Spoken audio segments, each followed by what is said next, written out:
Hi, I'm Paul Spradley, and like you, I'm a parent, so I understand from firsthand experience the challenges of parenting.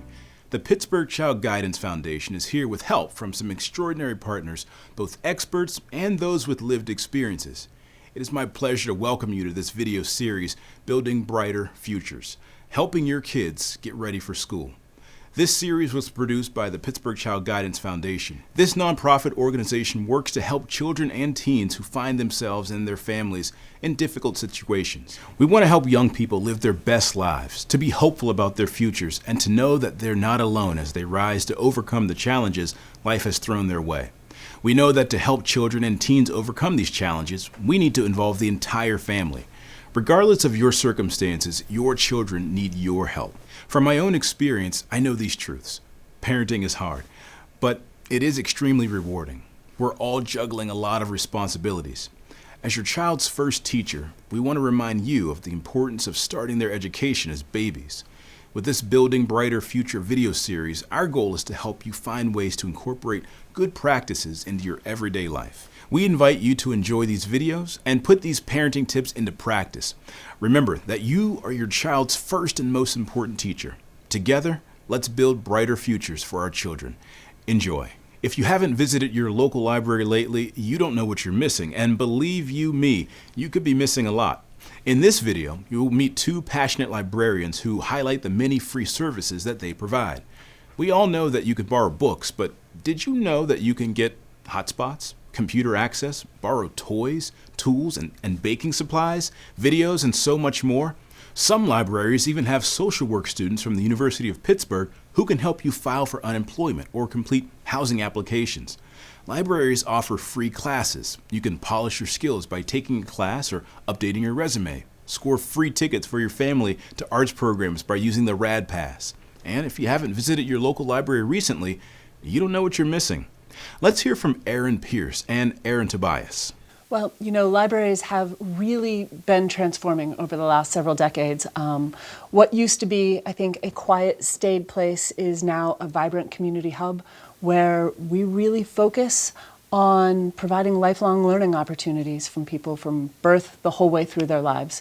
You can walk into a library and you'll find computer literacy classes, you'll find ESL classes, you'll find story times, you'll find kids having robotics classes. It really runs the gamut in terms of the programs that you'll be able to find at your library.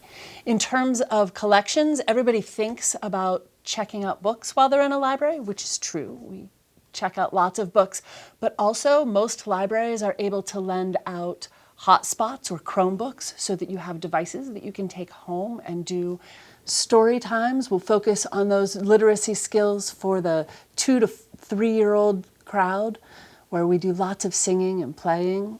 Most libraries have slightly older programs for kids who are getting ready to start school, their kindergarten readiness skills in place. It is our job to support you in supporting your kids in picking up those early literacy skills, because we know that as your child's parent, you are not only their first teacher, but their most important teacher. Aaron Tobias, our Youth Services Manager, is going to demonstrate some of those early literacy techniques that you can use to help your children learn. So there are 5 practices that you can do with your child right from birth to help them get ready to read. Those 5 practices are talking, singing, reading, writing, and playing.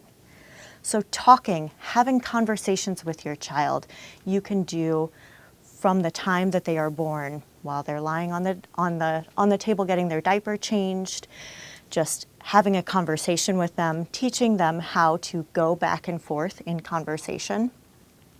You can do that right from birth. We also emphasize singing.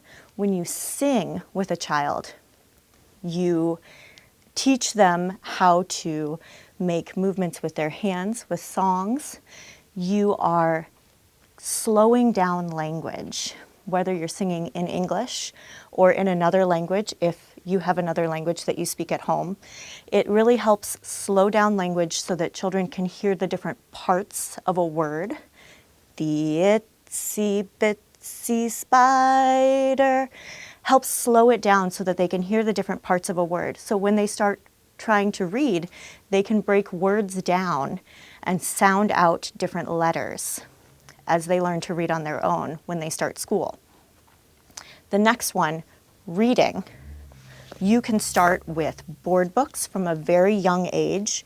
So when we're reading with children, board books are a great option because they let us look at the pictures, and even you can let the kids direct how you're flipping pages. Sometimes they may even want to look at them upside down. All of these are ways that your child is getting comfortable with books and with the idea of spending some time together to read. The next one, writing, may not start straight from birth, but even when a child is scribbling with crayons or chalk on the sidewalk or doing other things that help exercise all of the small muscles in their hands, this will help them when they are learning to write in the future, to hold pencils and crayons when they start school. And the last one, play. Play is so important with children. We play all the time. If you read a story about a butterfly and then you pretend to be butterflies flying across the playground later, or if you are playing with blocks at home and building structures, or out in the community, just skipping down the sidewalk, play helps children put their world into context. It helps them pretend and imagine things outside of their own lives. So in order to access all of the things that your public library has to offer, you'll need to have a free library card. How do you get a free library card? You can just come to the library. You'll need to have photo ID or 2 pieces of identification that have your address on them. And we'll give you an application. You can fill out the application. It just asks for basic information, your name, your address, how we can contact you. And then we'll be able to get you a library card right then and there, and you'll be able to start using it. Tap into all of the resources libraries have to offer: books, ebooks, videos, toys, classes, programs for kids, and the Rad Pass for free tickets to arts programs. Take advantage of all of our libraries have to offer as you build bright futures for our children.